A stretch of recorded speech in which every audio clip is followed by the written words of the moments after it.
question, and this is a more general question, but it is about education. So let's give you more opportunity to talk about education. What will you do for education in our state and county?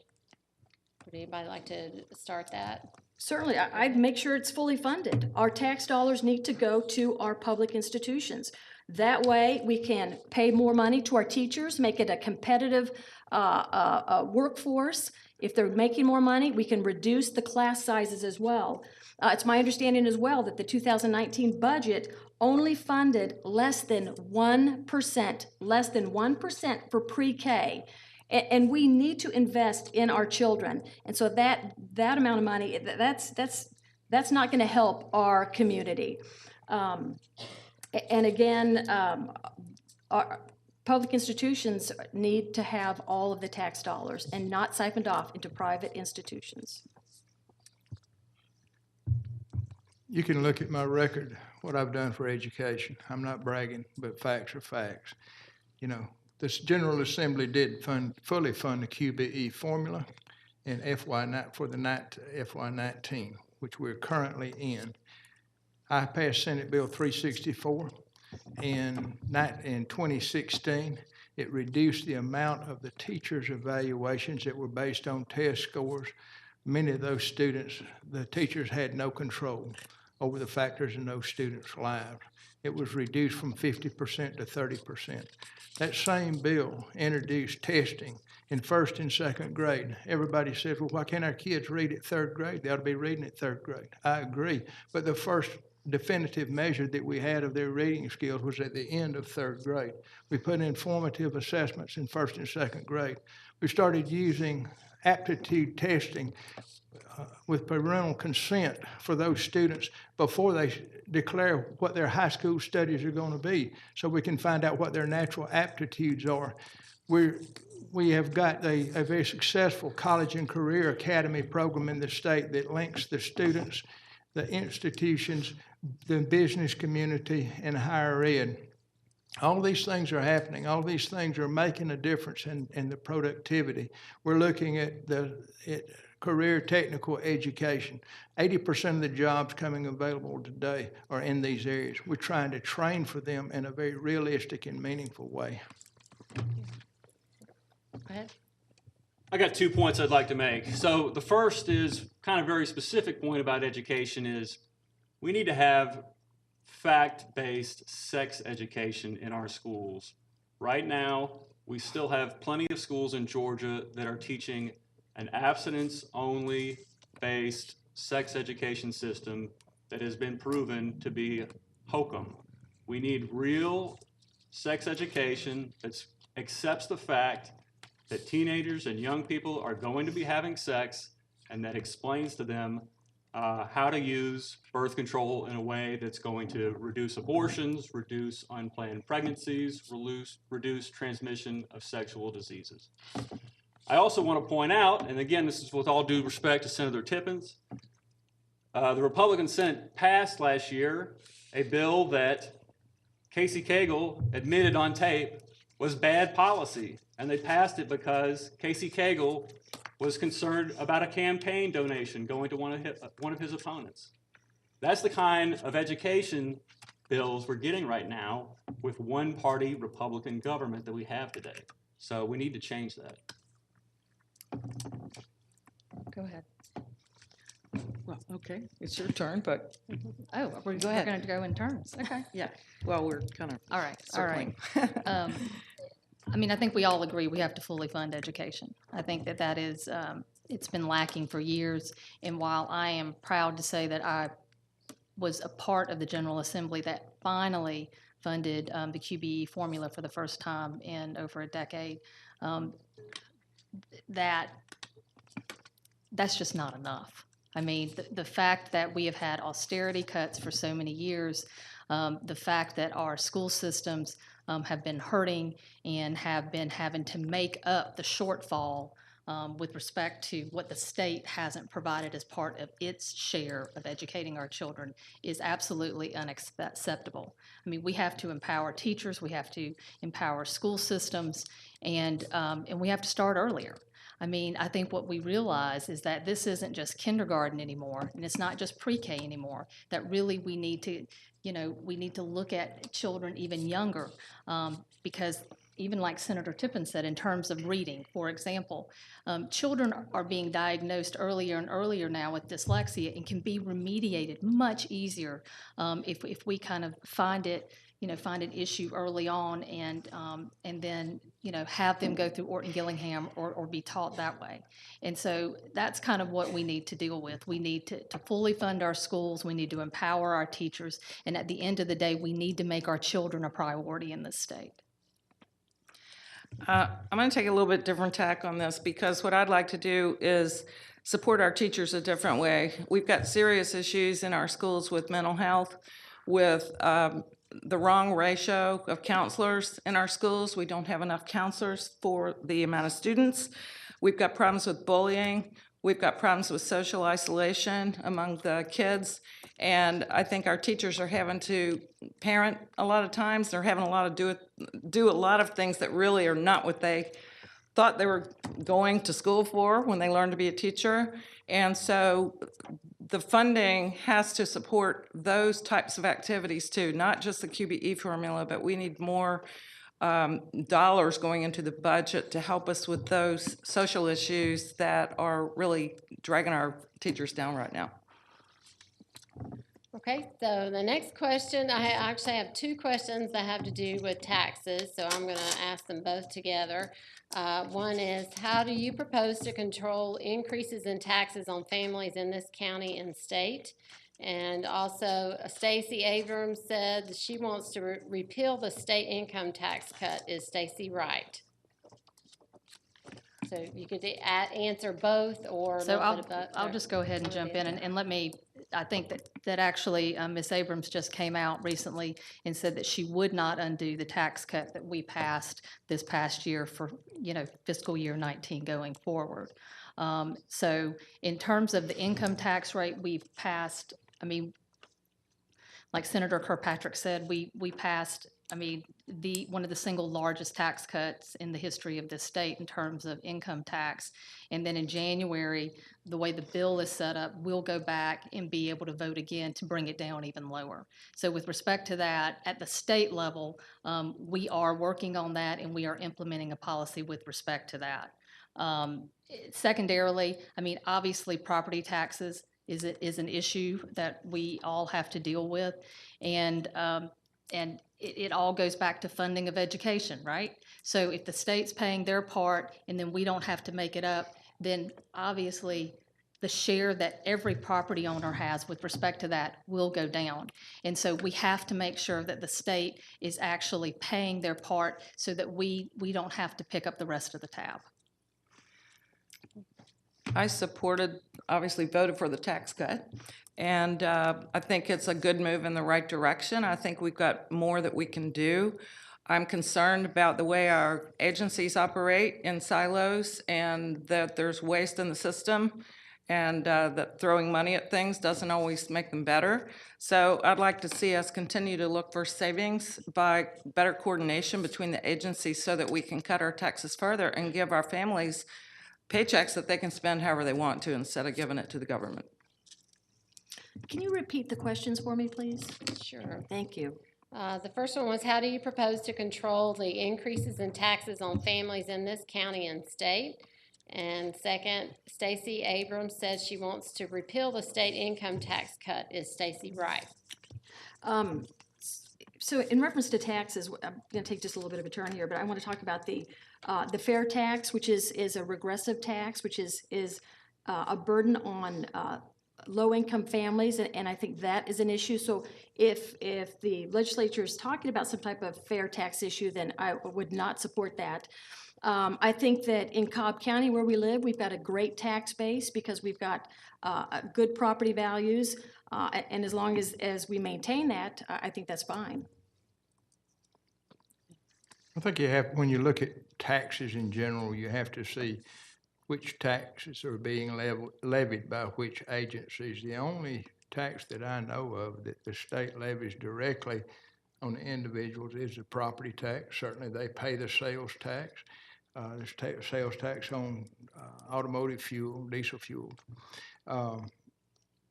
The tax cut we had was the first time income tax has been cut since the inception of income tax being levied in the state of Georgia. We had an incremental cut. One was in 19. The other part of it will fall in 20. I can tell you we've had lots of conversations in the Republican caucus about cutting taxes. Truth of the matter is it takes X amount of dollars to operate government. When you look at that, when you talk about taking away a 6% income tax, either you're going to have to drastically reduce state spending or you're going to have to make it up in some other type of revenue. I mean, that's just the reality of it. The income tax, I forget off the top of my head what percent of state revenue in the general budget that represents, but when you talk about doing away with income tax, you're going to have to backfill that with something else. We talk about increasing money in different programs, and every time I turn around as a senator, people say, we need more money in this program, we need more money in that program. You cannot do that and take away state income tax. You can't make everybody happy. So, you know, this is a complex issue, as is most of the thorny issues that we deal with in the legislature. It's not easy because most of the issues have many facets in it. We've discussed taxes. You know, I can't give you a good solution. Everybody wants higher salaries and lower taxes. And if there's anybody that's going to suffer, it needs to be somebody else and not them. That's just the reality of life. Thank you. So a couple of points I'd like to make. First of all, I partially, as Senator Jordan was saying, I disagree with the premise of the question. I think Leader Abrams has said that she no longer, or I don't know if she ever did, wants to repeal that tax cut. I think She did. well, whatever she may have said, I think her position now is she just is not going to repeal that tax cut. I don't want to repeal that tax cut. I think it was a good cut in light of the changes to federal income tax that happened. I also think, we talk about taxes as a whole here in Cobb County. You have to think a little bit about what happened with the Braves Stadium. And that's a good example of, look, I love the Braves. I'm watching the game later tonight. But that's a good example of what happens when you have unaccountable government. You have government that feels like they don't need to listen to the people because the incumbents always win and the Republicans control everything. You get what happened with the stadium where there was no referendum, even though they borrowed $400 million to do that. Now, I also want to talk about another way we could raise money, and that's with legalizing marijuana. That's a huge source. Look at the polling, 55% want legal recreational marijuana in Georgia. In Colorado and states that have done this, they're making more money off of taxes on marijuana than they know what to do with. It reduces opioid overdose deaths, and it doesn't harm anybody. You know, what you do in the privacy of your own home, Republicans, libertarians, they ought to be in favor of letting people do what they want in the privacy of their own home. Thank you. All right, moving on to the next question. The ballot has lots of constitutional amendments. Can you discuss any of them? Would anybody like to discuss Any of them or all of them? The I ones could that pick are the on the brunch ballot. bill. I could discuss that. That one's, there's one on the Georgia Outdoor Stewardship Act, which sets aside money for green space and recreational things. I think that one's a good one. There's one on the brunch bill, which changes the hour on Sundays that you can serve alcohol from 12:30 to 11, I think, which is probably good for the businesses in our county. And I know there's about 5 or 6 others, but I don't remember what all of them are at the moment. Would anybody else like to? Go ahead. I reviewed them, but I don't know specifically which ones they are. But I know I looked at them, but I just can't articulate them right now. I mean, I could speak to one more of them, which is about the business courts, formation of a special system of business courts. And as a lawyer, I've looked pretty closely at that issue.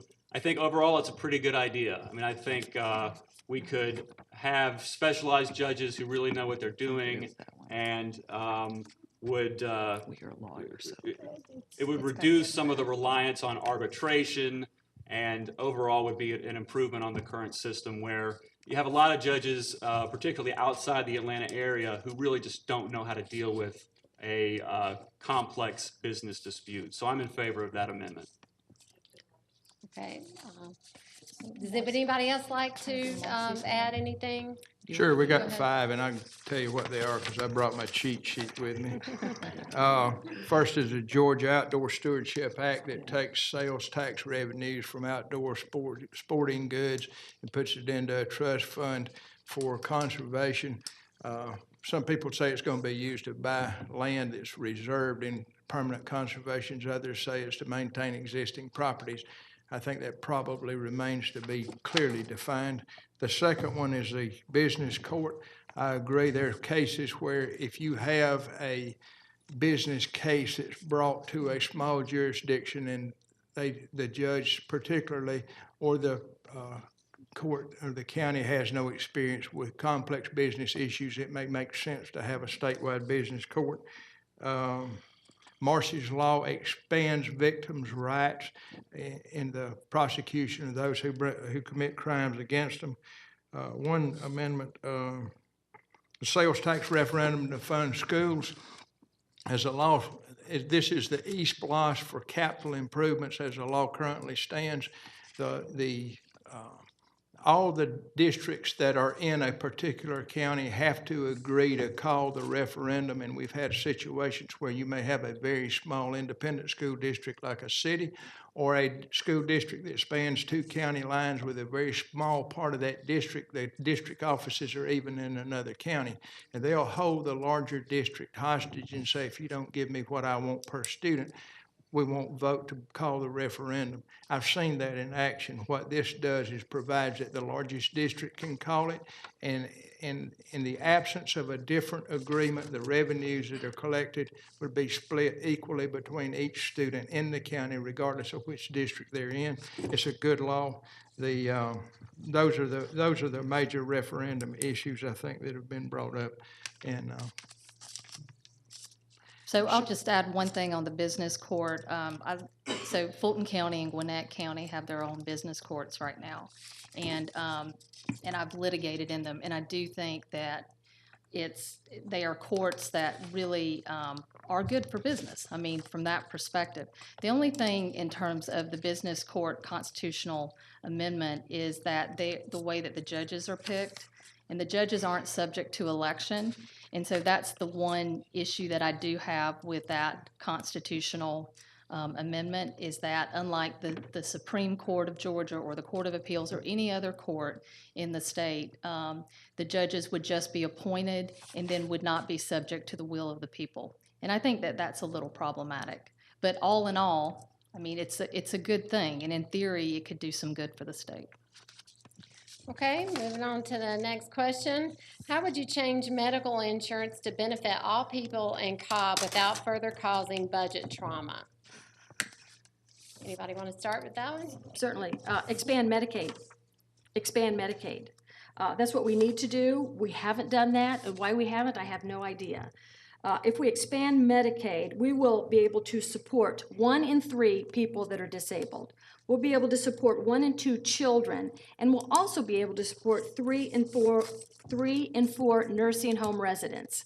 So if we expand Medicaid, we'll bring federal dollars in and very little goes out. We need to do this in order to assist the residents of Cobb and all over the state of Georgia.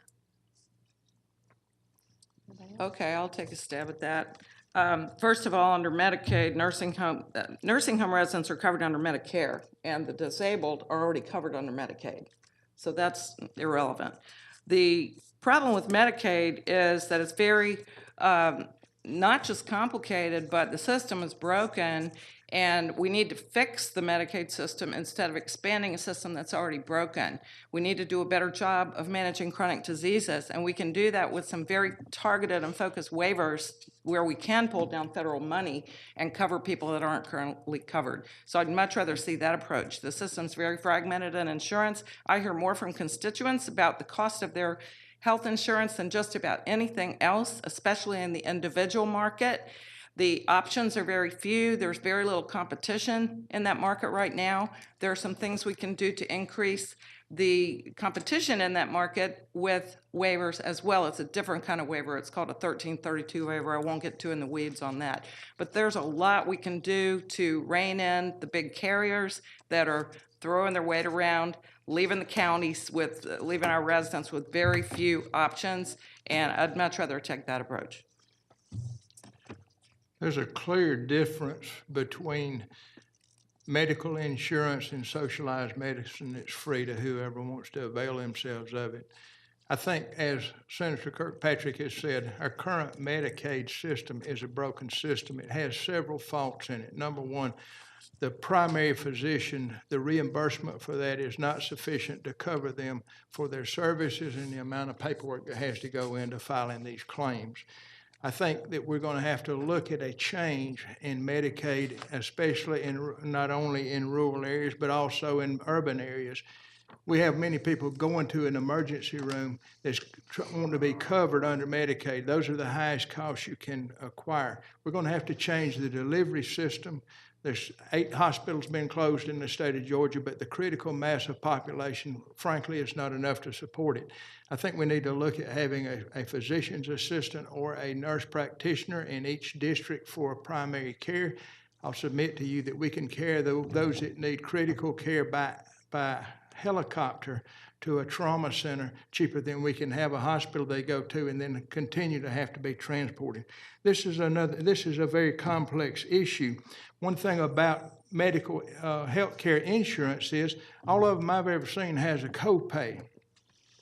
Those that receive any expansion of a public program, it needs to be participatory. They don't need to run to the doctor every time they have a runny nose. But on the other hand, if they need medical care, we need to look at this system, and it needs to be fixed before we pour more money into it. Just another monetary allocation is not going to solve that issue.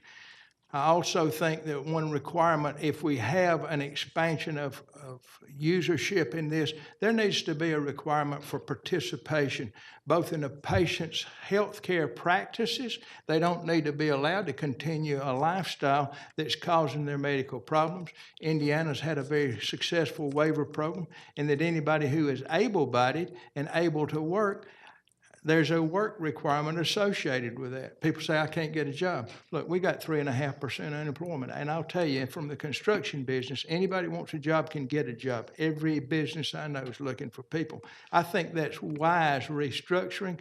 We can take the existing money and we can make it go farther and meet the needs. Don't let people kid you about children that need medical care that don't get it. We have Peach Care in Georgia that covers that.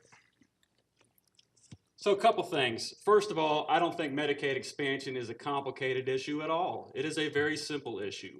If the state of Georgia puts up $1, the federal government will give us $9. That's very simple. That is a wonderful return on investment. That's basically what Medicaid expansion means. $1 for $9. Right now, we're passing up on $3 billion a year that the federal government, by the way, we're paying taxes for that. Our Medicaid taxes are the same as in California and New York and all those states that have expanded Medicaid.